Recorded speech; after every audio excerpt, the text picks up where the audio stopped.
Our guest today here at the Leon Loft is Courtney Barnett.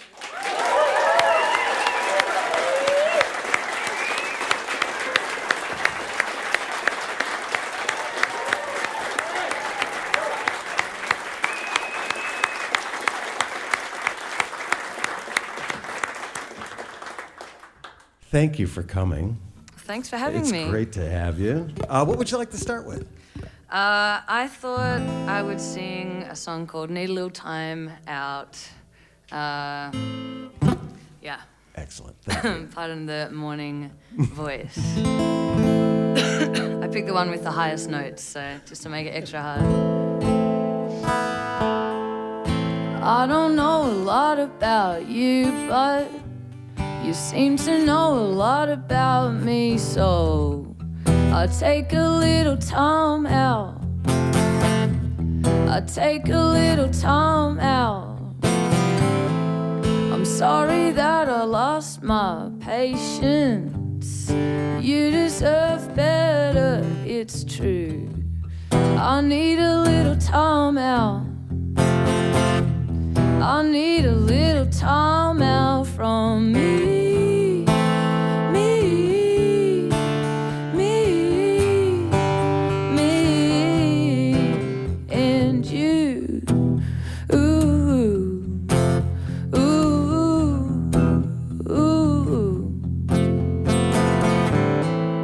Open up your inside, show us your innermost, let you rest. I'll rip it out carefully. I promise you won't feel a thing. Everybody wants to have their say, forever waiting for some car crash. I need a little time out.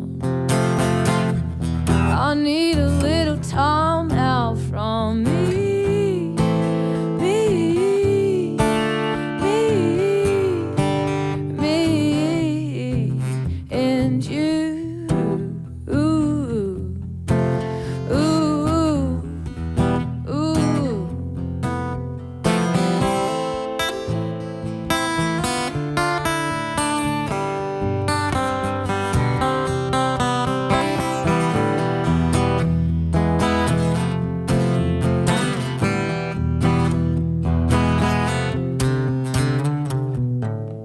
Shave your head to see how it feels.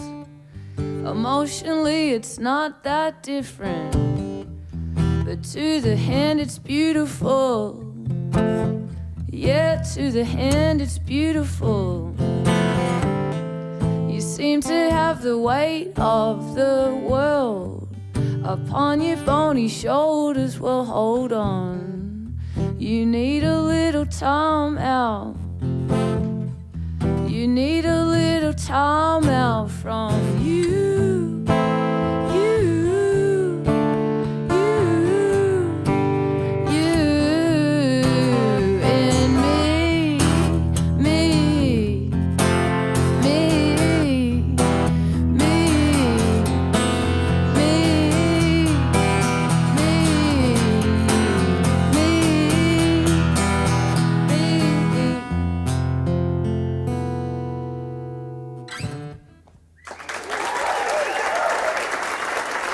Thank you.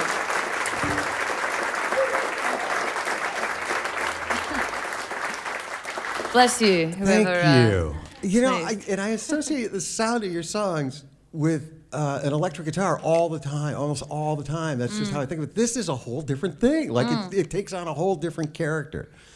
Congratulations. Yeah, it's. Another new character. I think I play electric guitar so much, and I write most of my songs at home on this tiny acoustic guitar, and normally sitting in my bed, and so it's really strange to see how they transform over time. And then transform back. Yeah. That's kind of cool. Yeah. So piano, a bit of piano on for writing?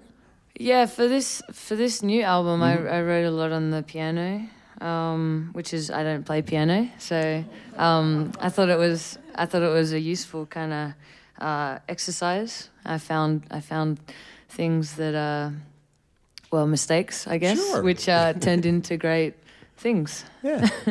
When you got to the writing, I do want to back up to the writing for the new album. So, and tell me how you really feel after the success of Sometimes I Sit and Think.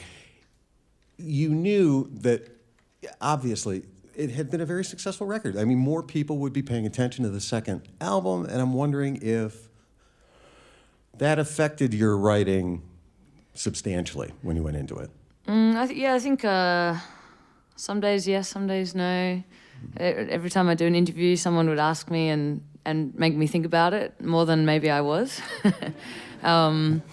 So You mean while you were writing? Yeah. People saying, so how's the writing going? Yeah, or they'd say like, oh, the last album, kind of the question you just asked. And then I'd be like, oh no, is that I wasn't thinking about that, but now I am.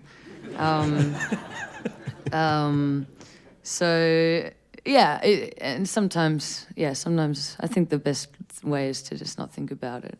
I read a couple of things, perhaps in answer to those questions that were asked you. But no, and I sort of learned a couple of things about one that you had hoped to take on some broader political themes where the world was circa 2017. Not that it's gotten a hell of a lot better since 2017, but that you wanted to sort of approach that, and it wasn't coming out the way you'd hoped it would. Yeah, I've sometimes those kind of questions my answers get turned into a strange soundbite. Like I wanted to write a political album and then I didn't. But I think what I was trying to say was that I was having trouble expressing my kind of extreme, all of the emotions that go along with that kind of world, that extreme frustration and disappointment and general kind of feeling of confusion. And so yeah, it wasn't that I wanted to, I think I just didn't quite know how to put my words into lyrics. Fortunately, we don't soundbite here. We actually we go with a longer form answer. Thank you very much for that. And the other thing that I learned was that you said that the writer's block, or a writer's block, was really not accurate because you came to realize that you always have writer's block and that you're just always working through it. Like that's just your process. Yeah. I mean, I think, I don't know, I think writing is probably different obviously it's different for everyone, and creating is different, and I enjoy writing and making music, but I think at the same time it's kind of, it can be hard, very hard. Well, some people stress over it. Yeah. Some people get really stressed out, like, oh, I can't come up with an idea. Yeah. And they don't sort of realize that, that's what they always do. Yeah, you get so buried under thinking about what you're doing instead of just kind of following through with the thought process. So, but yeah, I think that's just the process. Yeah. Yeah. What do you want to do next? Nameless, Faceless. Yes. I'm gonna sing the acoustic version.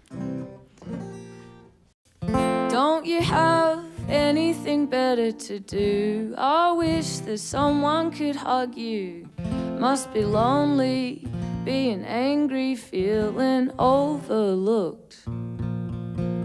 You sit alone at home in the darkness with all the pent-up rage that you harness. I'm real sorry about whatever happened to you.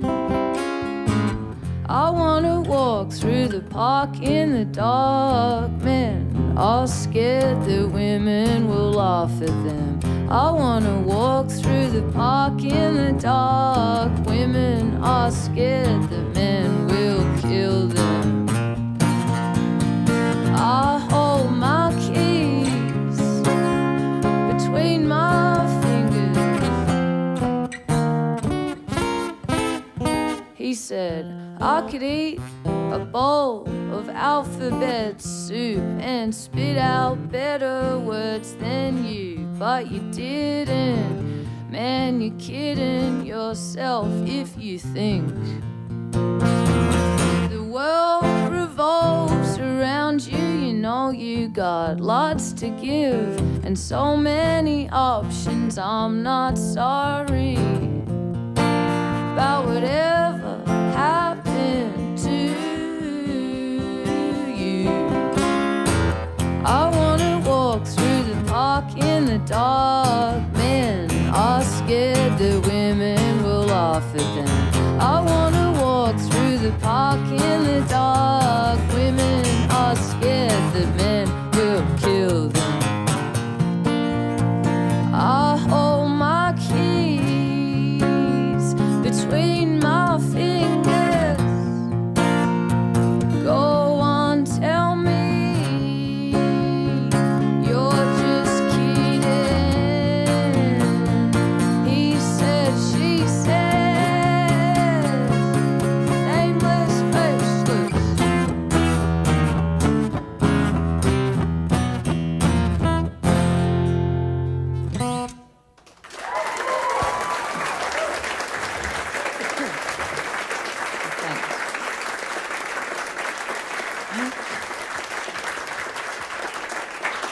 You're listening to Courtney Barnett here live at the Leon Loft on Ann Arbor's 107.1. Courtney playing a show tonight with the National at Hill Auditorium. So in this world, this music world of ours, where everyone is trying so hard to get attention, sometimes sacrificing the truth as they do that, what I have loved from you since the start is that you're telling your truth, you work hard to get that out, and it speaks to so many, and then that has worked so well for you that it provides you with this paradox because you're sort of self-effacing and you're a humble soul, and this brings even more attention on you as the success grows. I was just wondering if you have, kind of made peace with that paradox a little bit. Yeah, it's a strange, it's just a strange world, I guess. I think in every sense, more than just that situation. Well, I thought about the kind of the humanizing piece of this, which you put on your website, and I actually printed some of this out because I was reading. I thought, oh, I got to stop doing this. Like I'm blowing my whole day here. So, on your website, you posed the question, the title of the album. Tell me how you really feel. And you gave people 250 words that they could do just that. And you can still do that, by the way, if you visit the website. And when I was reading people's comments, what they posted, suddenly it started to turn into kind of your song lyrics. Like it had that level of clarity. And I was wondering if you actually had the opportunity to read through a lot and just see that, like, it is a common experience. Like, this is what people say. This is how they talk. It was an interesting, kind of interesting project. I was too scared to read them myself to start off with. I was like, someone else just check that. I mean, I was a bit worried that that it would be filled with negative things as well. But I think for the most part, not that everyone doesn't already have a platform to tell the world how they feel, like at their fingertips every day. But for some reason, because this was, I don't know, funneled through the music and that specific project, it was really I found it really amazing to read what people shared and how vulnerable a lot of people were and funny and a lot of the same kind of themes of just everyday kind of life. Humanity. Yeah. It's just being human. No, and then it's like, and it's the juxtaposition of it sometimes is amazing because it goes from one to the next. There are people who are in trouble. They're in real trouble. And then there are people who are just like, hey, hi, looking forward to seeing you in London next week. Tired, sad, and lonely, but everything is getting better slowly. I thought, oh, that's a song lyric. I mean, that could be a song.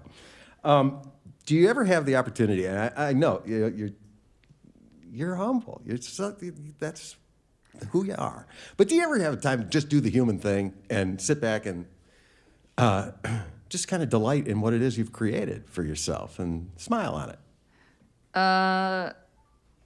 Sure. Yeah. Since you asked, Rob. Sure. Yeah, this afternoon I'm going to sit in the sun, I'm going to drink a coffee, and I'm going to read my book, and I'll be like, yeah. This is a Good good on job. you. This is a good job. All right. What would you like to do next? I thought I'd sing an older song, just to, why not? Sure. It's called Avant-Gardener, and it was on the second EP that I put out, which I don't know what year that was, but it feels like yesterday, and also feels like 100 years ago. And it's a true story. Okay.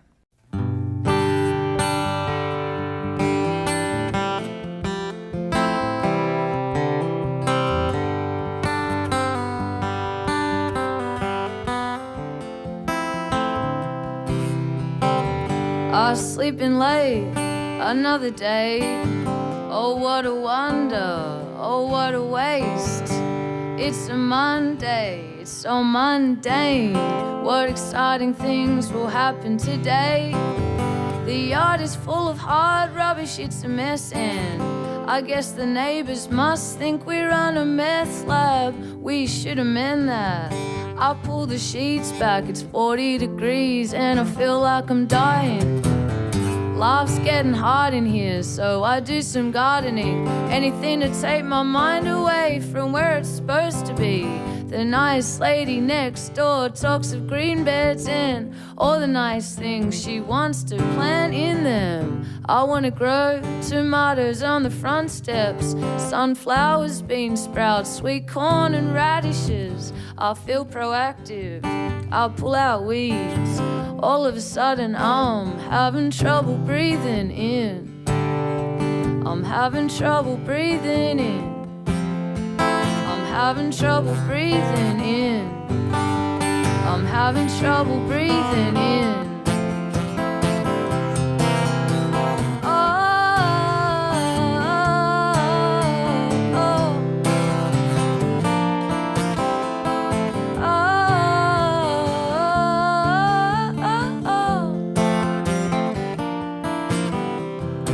My hands are shaky, my knees are weak. I can't seem to stand on my own 2 feet. I'm breathing but I'm wheezing, feel like I'm emphyseming. My throat feels like a funnel filled with Weet Bix and kerosene. And oh no, next thing I know they call up triple O. I'd rather die than owe the hospital till I get old. I get adrenaline straight to the heart. I feel like Uma Thurman post-overdose and kickstart. Reminds me of the time when I was really sick and I had too much pseudoephedrine and I couldn't sleep at night. Halfway down High Street and he looks ambivalent. He's probably wondering what I'm doing getting in an ambulance. The paramedic thinks I'm clever cause I play guitar. I think she's clever cause she stops people dying. Anaphylactic and super hypochondriac. Should've stayed in bed today. I'll much prefer the mundane. I take a hit from an asthma puffer. I do it wrong. I was never good at smoking bombs. I'm not that good at breathing in. I'm not that good at breathing in. I'm not that good at breathing in.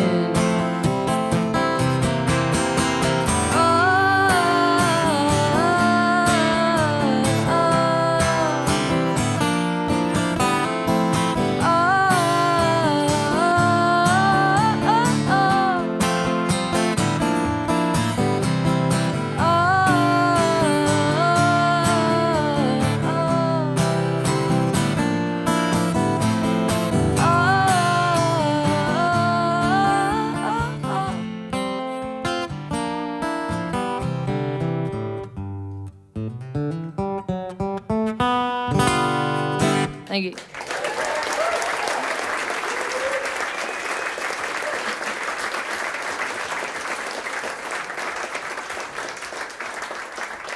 thank you so much. So we're going back to the station now. You people who are listening on the air, we're continuing on here at the Leon Loft with Courtney Barnett. She is playing tonight with the National at Hill Auditorium. Courtney's latest album, of course, is Tell Me How You Really Feel. You'll be able to hear the full interview that we're doing here on Acoustic Café in the weeks ahead, and we have been brought to you today by Sessi Mazda. And now, back to more music on Ann Arbor's 107.1. Clear? Cool. Thank you. All right. Now it's just us? The reason I fucked that up so many times that they applaud, they're very happy that I did it right, which is very nice. Anyway, in reading through your bio, a name popped up which really stopped me cold because I haven't seen him in a while, and that would be Paul Kelly. Oh. Who was one of the first guests on this program. Really? Like, cool. Way back when. And do you know who Paul Kelly is, by the way? Okay. I hate to do him this disservice by shorthanding it this way, but he's the Bob Dylan of Australia. Massive songwriter. Started in the mid-'70s, had some bands, and then into the '70s and '80s, and then a solo career in the 1990s. But was one of your earliest inspirations in what way? Yeah, well, definitely. I probably started listening to his music kind of in my early 20s, I guess, when I started writing songs. But I remember, like, in an English class in grade 10, one of my teachers made us kind of dissect the lyrics of one of his songs.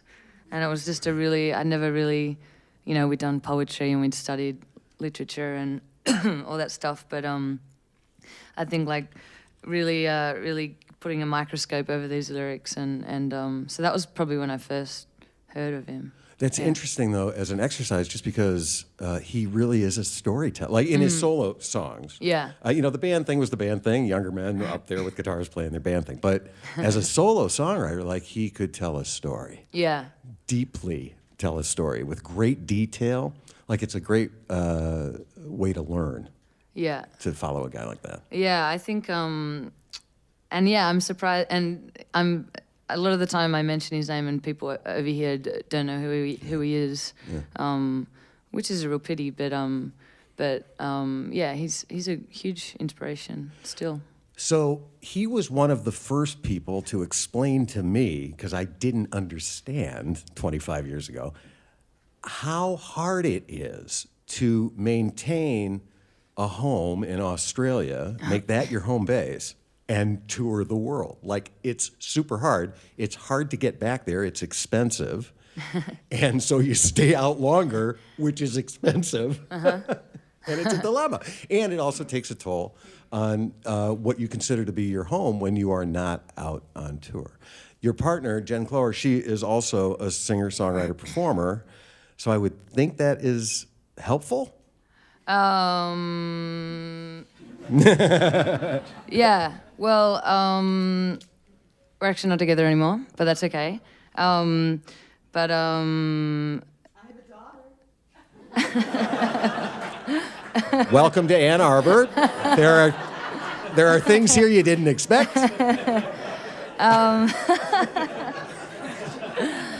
I think yeah, the traveling thing. I think especially like back in the.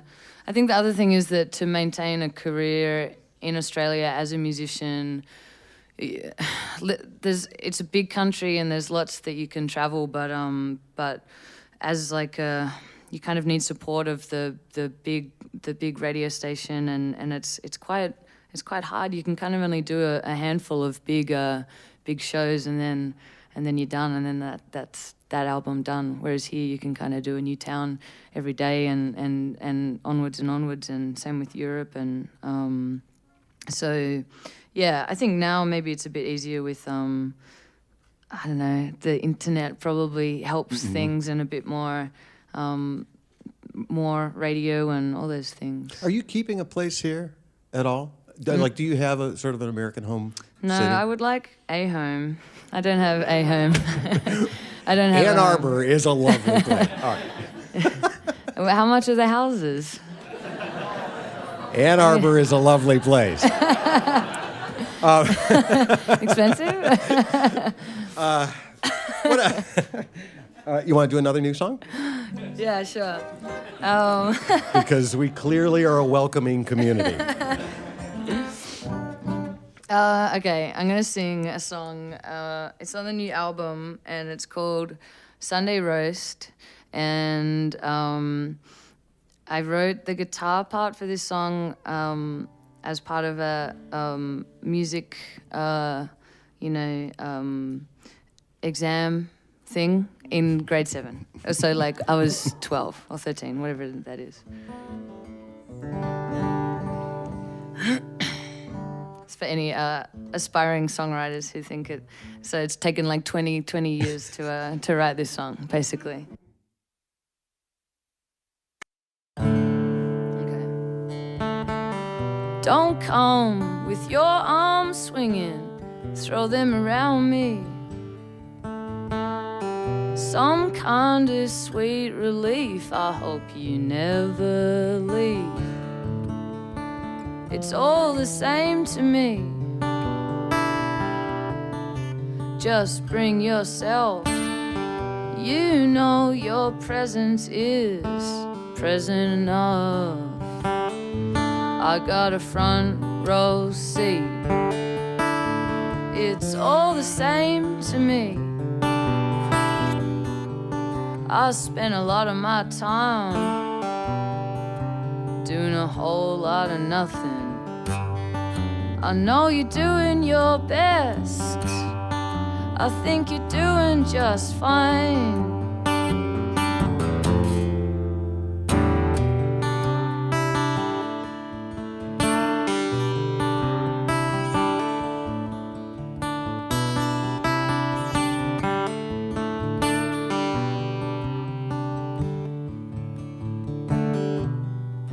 I know it's been a long week, and now you're taking your time.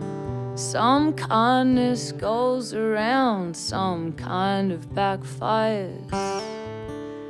It's all the same to me. Ignore that voice, it puts you down. You make your choice, I'm here for you. It's all the same to me. I've got a lot on my mind, but I don't know how to say it. I know you're doing your best. I think you're doing just fine.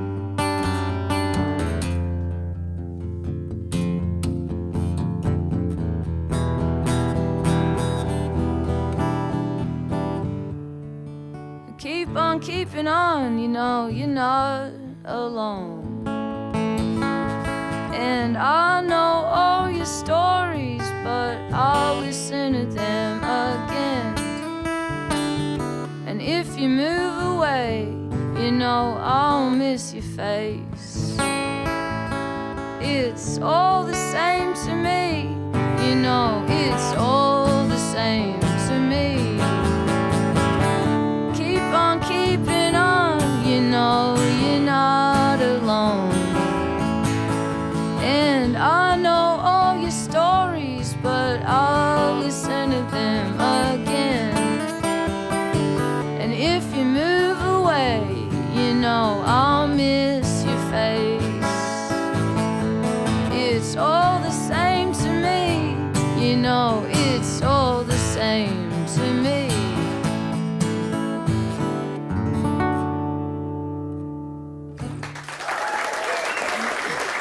Thank you.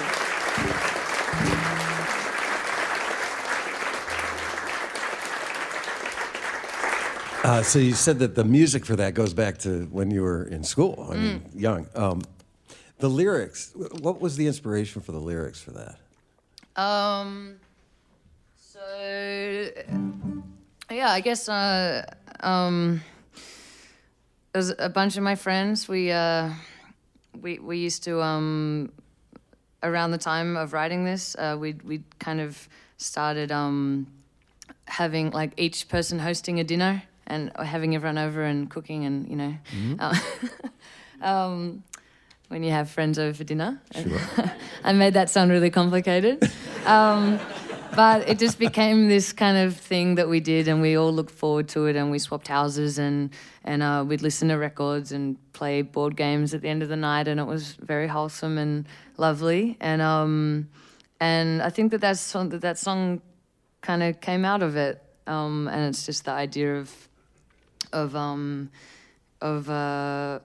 community and friendship and getting together and you know, sharing your troubles, and yeah. It feels that way. It feels like a group of people who are all real comfortable with each other, just having a time. Good. That's good. Yeah, it's excellent. So I do want to just mention a lot of Sea Lice that you did with Kurt Weill, only in that, excuse me, you each wrote songs, you brought songs to the project. You did not, so you worked collaboratively on the music, but you brought your own songs.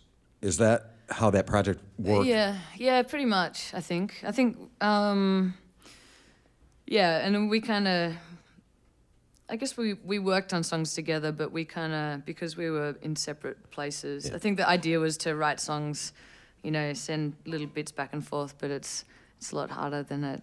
I mean, it's hard enough writing a song by yourself, let alone one via SMS. Which gets me to that question about all of these songs. I mean, now on 2 EPs, 2 albums, plus the one with Kurt Weill, you write your songs. They're your voice. It's clearly worked very well. It connects with a lot of people. However, you have also had the opportunity now to meet lots and lots of artists and meet them on the road and meet them in various situations. I'm wondering if you have thought about maybe, you know, writing with someone, or like trying co-writing with people. Oh yeah. I think about it every now and then. Actually, when I was reading Paul Kelly's bio, and he kind of talks about, I guess it was, he would write songs for other artists back in the kind of, I don't know, 80s and 90s maybe, and yeah, I've thought about it. Like when Father John Misty wrote songs for pop people. Yeah, and, Beyonce. I mean, yeah, right. Yeah, and I think it would be really really fun. It'd be a whole different kind of world, but also, yeah, I feel like the songs I write are so specific. Like, I don't think anyone else would want to sing them. You know what I mean? Well, we're thrilled that you're singing them. I know you have a show tonight, and I want you to have that time with your coffee out on a sunny patch of green somewhere. One more would be great. What would you like to do? Anything. I thought I'd sing Depressed-In, which is off their last album as well. It's about buying houses. Back to our conversation from before. But yeah, thanks for having me. Thanks for coming. Very nice, thank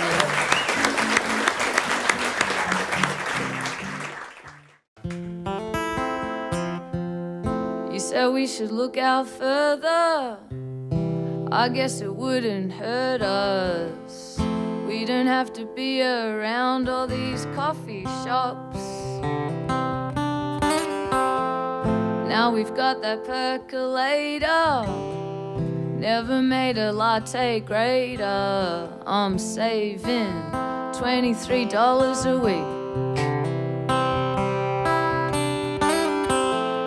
We drive to a house in Preston.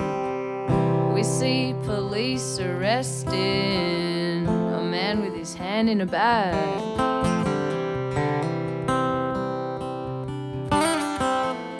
How's that for first impressions? This place seems depressing. It's a Californian bungalow in a cul-de-sac. It's got a lovely garden and a garage for 2 cars to park in, or a lot of room for storage if you've just got one. And it's going pretty cheap, you say? Well, it's a deceased estate on the pressed metal ceiling's great.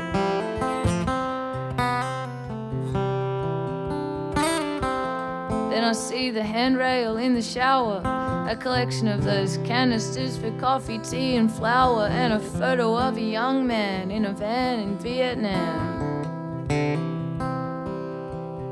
And I can't think of floorboards anymore, whether the front room faces south or north, and I wonder what she bought it for.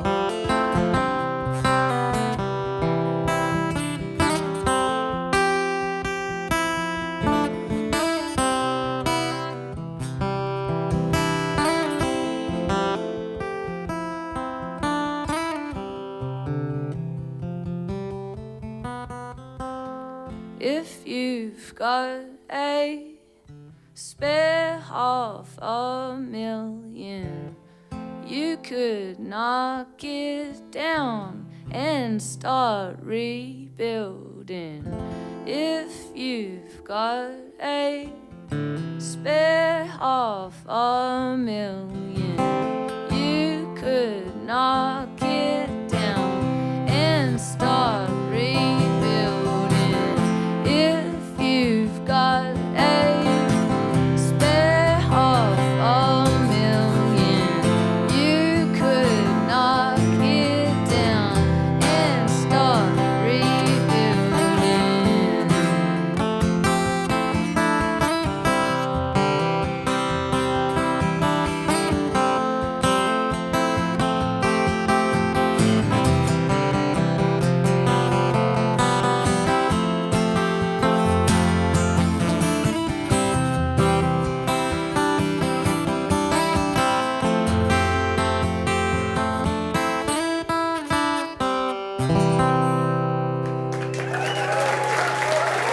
Thank you.